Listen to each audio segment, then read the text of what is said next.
Bienvenue à cette leçon intitulée Paix et le Credo.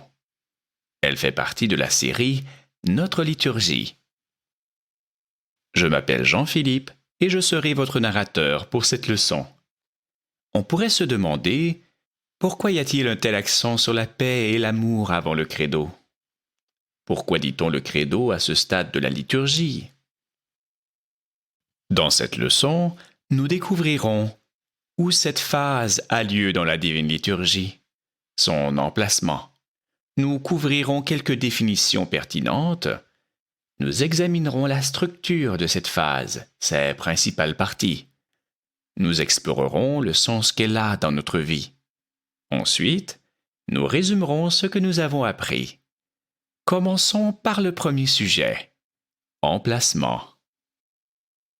Nous nous souvenons que la divine liturgie est composée de la liturgie de la parole, aussi appelée liturgie des catéchumènes, qui se concentre sur les lectures bibliques, et la liturgie de l'offrande, aussi appelée liturgie des fidèles, qui se concentre sur la Sainte Eucharistie.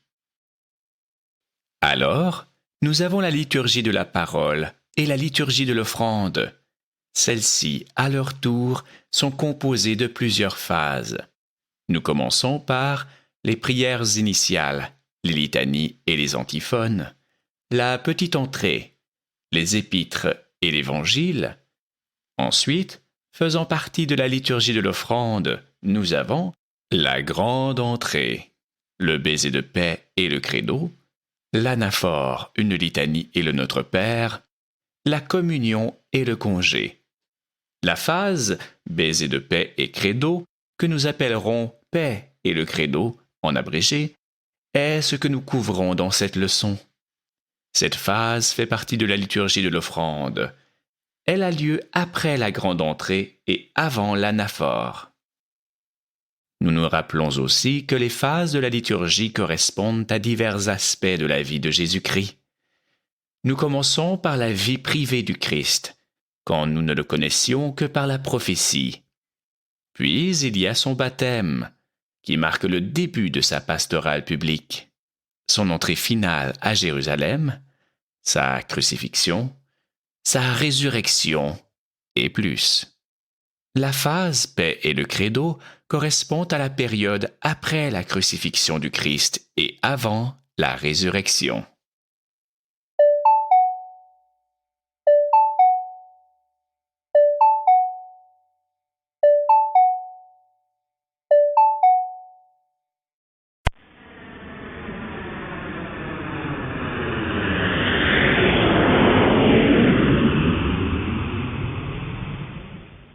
Examinons les définitions de deux termes pertinents pour cette leçon. Le symbole de foi, aussi appelé credo, est une formulation ou une profession de la foi chrétienne.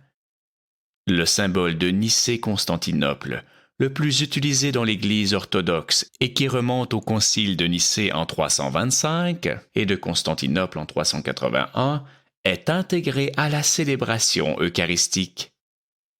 Paix vient du mot hébreu shalom. Paix signifie tranquillité, harmonie avec Dieu, soi et les autres rendus possibles par le Christ, qui unit les fidèles à Dieu et entre eux. Il est important de noter ici que paix à tous est une formule qui a été utilisée par le Christ lui-même, et même les premières paroles qu'il a dites à ses disciples après sa résurrection.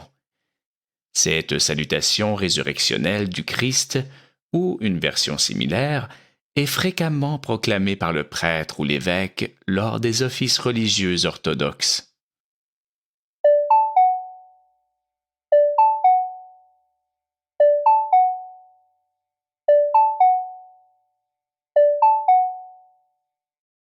Découvrons la structure de cette phase de la liturgie. La phase, la paix et le credo est composée de quelques étapes que nous appellerons paix et amour, les portes et le credo.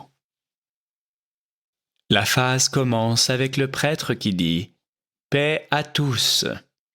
Nous répondons, et à ton esprit.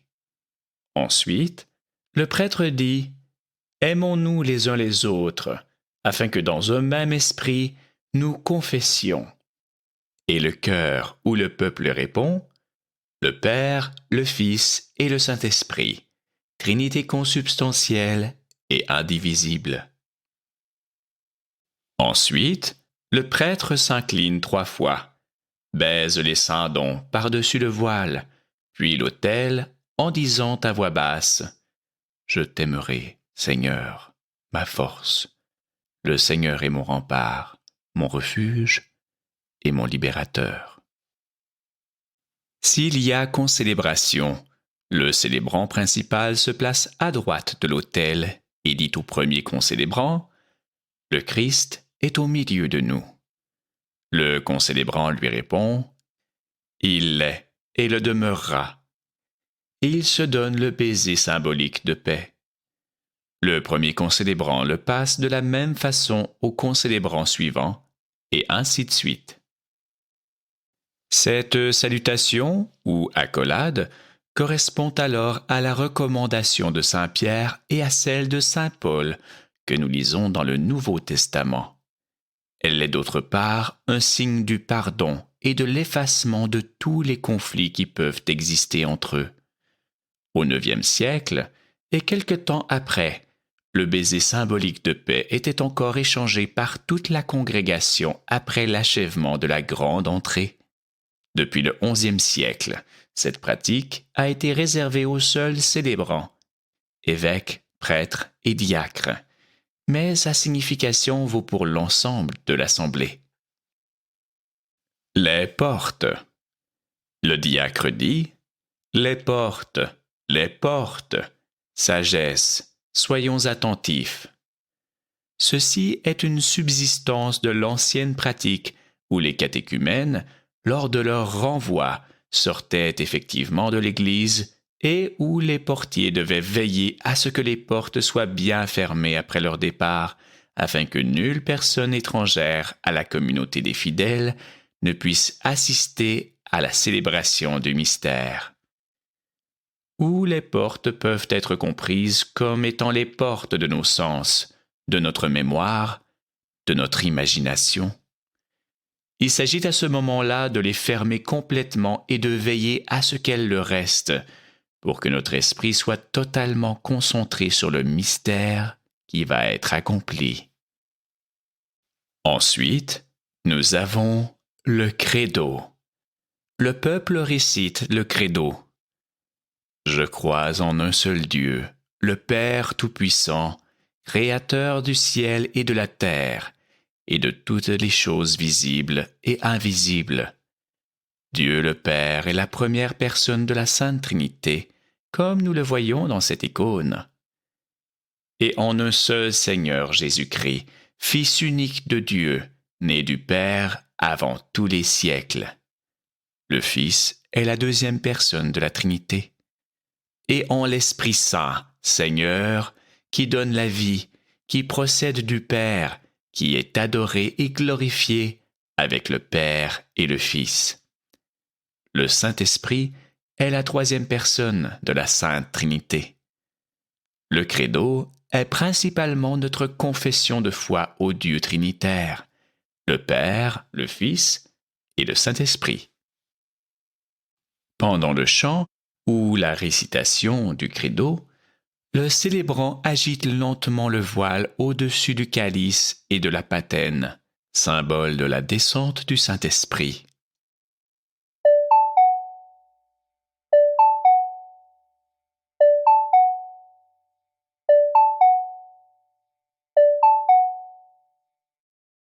Nous avons donc vu un aperçu des principales parties de cette phase de la liturgie. Explorons le sens de cette phase dans notre vie. Nous rappelons les paroles prononcées par le prêtre au début de cette phase. « Paix à tous » et nous répondons « et à ton esprit ». Ensuite, il dit « Aimons-nous les uns les autres, afin que dans un même esprit nous confessions ». Et nous répondons le Père, le Fils et le Saint-Esprit, Trinité consubstantielle et indivisible. Donc, nous avons ici trois notions principales: paix, amour et foi. C'est seulement enraciné dans l'amour et dans l'unité même de la foi avec tous les saints que l'homme participe au mystère de la vie divine. Écoutons le psaume que le prêtre chante ou dit pendant cette phase de la liturgie. Je t'aimerai, Seigneur, ma force.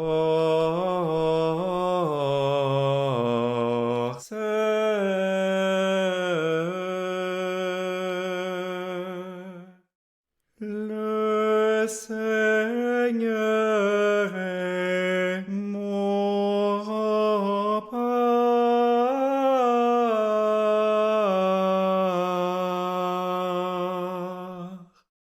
mon refuge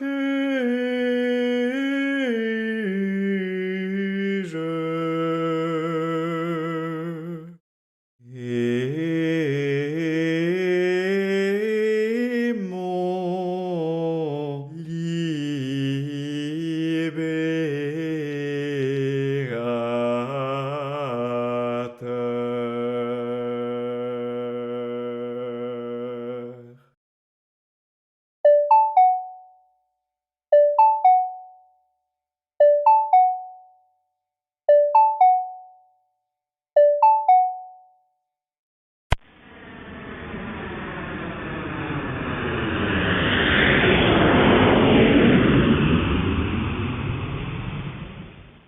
Paix et le credo.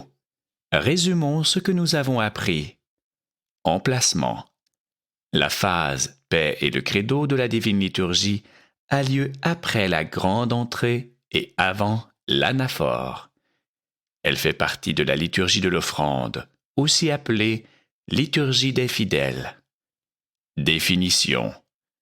Le credo, le symbole de foi, aussi appelé credo, est une formulation ou une profession de la foi chrétienne. Le symbole de Nicée-Constantinople, le plus utilisé dans l'Église orthodoxe et qui remonte au Concile de Nicée en 325 et de Constantinople en 381, est intégré à la célébration eucharistique. La paix est la tranquillité, l'harmonie avec Dieu, avec soi-même et avec les autres. Cette paix est rendue possible par le Christ qui unit les fidèles à Dieu et entre eux. Structure. Cette phase de la liturgie comprend paix et amour. Paix à tous et à ton esprit. Aimons-nous les uns les autres, afin que dans un même esprit nous confessions le Père, le Fils et le Saint-Esprit, Trinité. S'il y a concélébration, il se donne le baiser symbolique de paix qui représente l'unité et le pardon. Psaume. Je t'aimerai, Seigneur, ma force. Les portes. Les portes, les portes. Sagesse, soyons attentifs.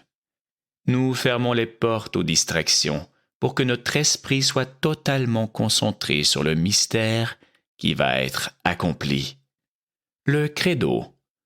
Le peuple récite ou chante le credo, qui est principalement une confession de foi en la Trinité. Sens. Les paroles au début de cette phase expriment sa signification. Paix à tous et à ton esprit.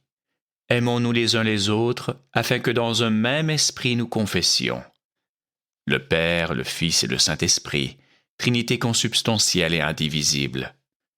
C'est seulement enraciné dans l'amour et dans l'unité même de la foi avec tous les saints que l'homme participe au mystère de la vie divine. Merci d'avoir participé à cette leçon.